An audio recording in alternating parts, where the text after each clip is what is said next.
Saat kiamat terjadi, itu tidak ada orang beriman. Itu karena orang beriman sudah tahu dan yakin, kita semua, kiamat itu pasti datang, pasti terjadi. Adapun orang-orang kafir, memang mereka nggak percaya kiamat. Makanya datang kiamat itu mereka alami, kedahsyatan itu mereka rasakan. Kita hanya mengalami tanda-tandanya saja. Katakan ada gempa di sana, gempa di sini, kita mengalami, ada yang jadi korban, ya, dan semacamnya. Itu kita hanya mengalami itu. Tapi begitu kejadian yang betul-betul kiamat, kita sudah tidak ada semua. Nah, itu untuk betul tadi kalimatnya, bahwa supaya itu dirasakan betul oleh orang-orang yang tidak percaya. Jadi orang yang tidak percaya itu jadi betul-betul tahu. Nah, sekarang baru percaya, tapi sudah nggak ada gunanya mereka percaya itu semua. Termasuk itu taubat itu sudah tidak Allah terima ketika matahari sudah terbit dari sebelah barat. Jadi tanda taubat diterima itu kalau dalam keseharian ini itu ujung kerongkongan kita ini. Kalau nyawa sudah di kerongkongan, udah nggak mungkin selamat hidup, itu sudah nggak diterima. Nah, nanti di akhir-akhir hari kiamat itu adalah tandanya taubat itu tidak diterima ketika matahari sudah terbit dari sebelah barat.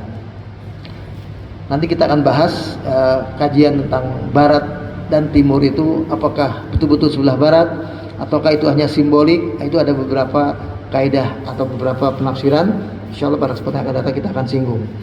Kemudian pertanyaan beliau, ternyata Nabi Isa dengan Imam Mahdi itu tidak sama. Iya betul jawabannya, karena memang nanti ada kalimat dari Nabi itu begini,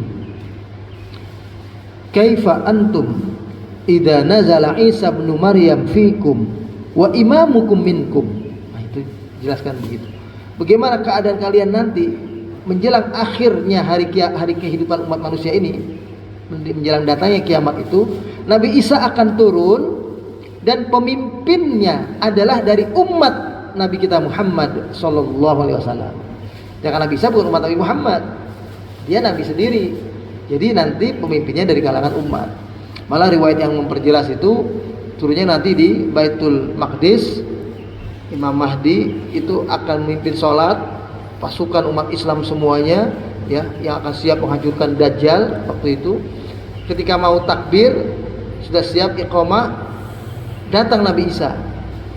Nabi Isa datang, muncul, turun dari langit, dari atas, betul-betul dia turun, ya. Begitu muncul, dia langsung ada di belakang safnya.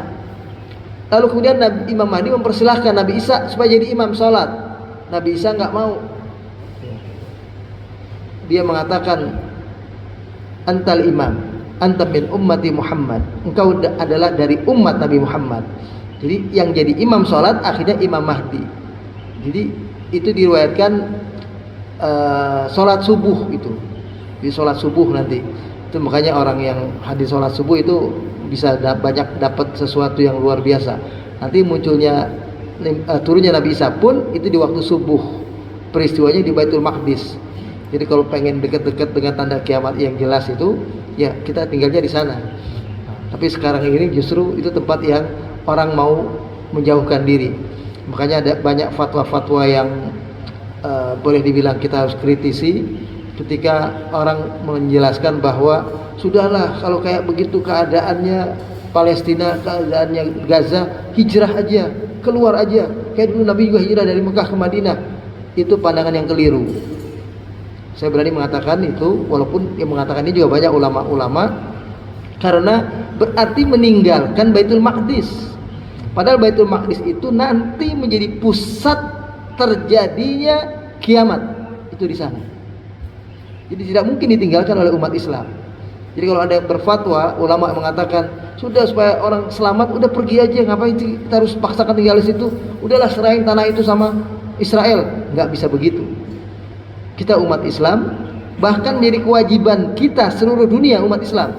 Kalau ada Baitul Maqdis tidak berpenghuni, kita wajib ada di sana. Ini wajibnya wajib kifayah ini. Ada umat Islam yang harus ada hadir di sana. Secara detail dari pertanyaan tentang tanda-tanda kiamat, katanya beliau dengar ceramah itu sepertiga laut hilang, panas terus bertahap 10 tahun 10 tahun, kejadiannya ada sepertiga laut kering, kemudian ada panas terus berkepanjangan, begitu ya katanya. Begini, detail semacam itu termasuk hal-hal yang Nabi tidak ceritakan sebetulnya. Termasuk riwayat-riwayat yang mengatakan gurun Sahara yang kering nanti akan subur semuanya. Itu hadisnya hadis Ahad semua juga. Jadi fenomena alam yang semacam itu wallahu a'lam, kita tidak tahu persis. Yang jelas tanda-tanda kiamat yang besar itu adalah 10 hal yang tadi disebutkan itu. Di luar itu penafsiran. Bisa saja yang disebut dengan tadi fenomena alam itu jadi gempa, raf'ul Quran, ya, diangkat Quran itu sehingga orang nggak percaya, itu bentuknya adalah kedahsyatan di belahan dunia ini. Ada gempa, ada kekeringan, air laut yang kering dan semacamnya. Itu bisa saja itu bentuknya. Wallahu a'lam bishawab.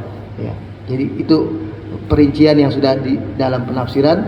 Nabi sendiri tidak menjelaskan itu secara hal atau detail semacam itu. Saya kira itu barangkali para jemaah sekalian, ya.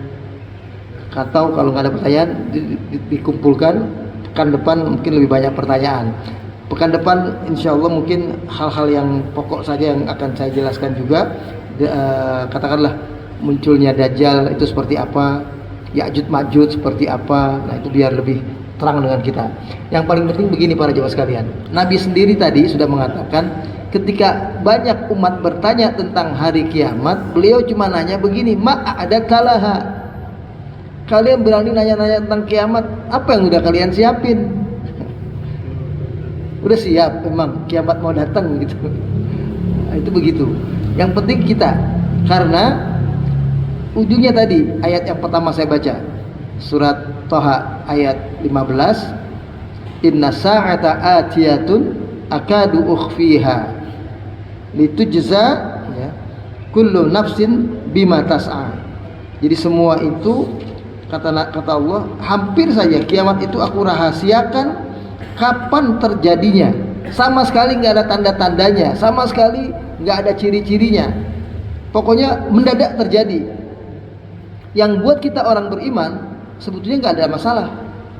Tapi karena Allah sayang dengan kita supaya kita jadi lebih sadar, lebih siap, maka diberikan tanda-tanda. Jadi kalau ada tanda-tanda itu, orang yang mungkin banyak berbuat maksiat jadi sadar. Itu tujuannya itu. Jadi Allah terangkan tanda-tanda kiamat ini supaya umat ini jadi lebih banyak kesadarannya. Oh udah deket, kalau itu perbaiki diri, berubah. Ya kayak pegawai atau orang beramal, bukan nunggu pensiun dulu baru dia taat gitu kan. Banyak orang sekarang kan begitu, nunggu pensiun dulu baru dia taat kan itu, karena nggak keburu sudah. Nah jadi akhirnya mereka segera. Nah itulah tujuan penjelasan tentang peristiwa hari kiamat ini, termasuk tanda-tandanya supaya kita lebih siap. Itu jaza kullu nafsin bima tas'a, itu tujuannya, ya, bukan sekedar kita tahu saja, bukan, supaya kita jadi siap. Tadinya Allah nggak ingin kasih tahu. Kalau nggak dikasih tahu kan berarti tiba-tiba datang kiamat. Banyak orang yang akhirnya nggak siap. Nah Allah sayang dengan kita, diberitahu ciri-cirinya. Demikian. Saya kira itu barangkali kita akhiri, ya, pengajian kita pada kesempatan subuh hari ini. Mudah-mudahan Allah memberikan taufik kepada kita semuanya untuk senantiasa mempersiapkan diri dalam menghadapi hari kiamat ini. Dan kiamat yang sesungguhnya buat kita masing-masing pribadi adalah kematian itu sendiri. Ya, kematian adalah kiamat bagi kita masing-masing.